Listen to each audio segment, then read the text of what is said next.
കരിപ്പൂർ വിമാനത്താവളത്തിലേക്കുള്ള റോഡരികിൽ മാലിന്യം തള്ളി. സമീപത്തെ തോട്ടിലെ മീനുകൾ ചത്തുപൊങ്ങി. സമീപ പ്രദേശത്തെല്ലാം ദുർഗന്ധം. മഞ്ഞപ്പിത്തം ഉൾപ്പെടെയുള്ള പകർച്ചവ്യാധി ഭീഷണി നിലനിൽക്കുമ്പോഴാണ് രാത്രിയിൽ വൻതോതിൽ മാലിന്യം തള്ളുന്നത്.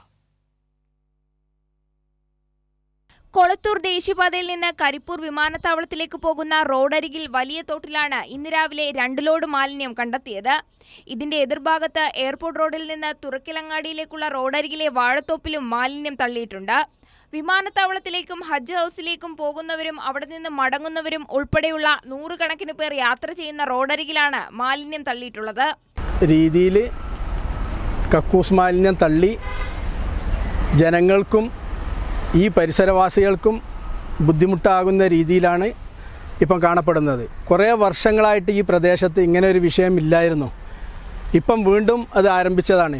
നഗരസഭ സ്ഥാപിച്ച നിരീക്ഷണ ക്യാമറകൾ ഈ ഭാഗത്തുണ്ടെങ്കിലും പ്രവർത്തിക്കുന്നില്ല. ക്യാമറകളുടെ അറ്റകുറ്റപ്പണിക്കായി പ്രവർത്തനം നിർത്തിവെച്ചതാണെന്നാണ് നഗരസഭാ അധികൃതർ പറയുന്നത്. മുൻപും ഈ ഭാഗങ്ങളിൽ മാലിന്യം തള്ളിയിരുന്നു. ആരോഗ്യ പ്രവർത്തകർ സ്ഥലത്തെത്തി ക്ലോറിനേഷൻ നടപടികൾ സ്വീകരിച്ചു. കൈരളി ന്യൂസ്, മലപ്പുറം.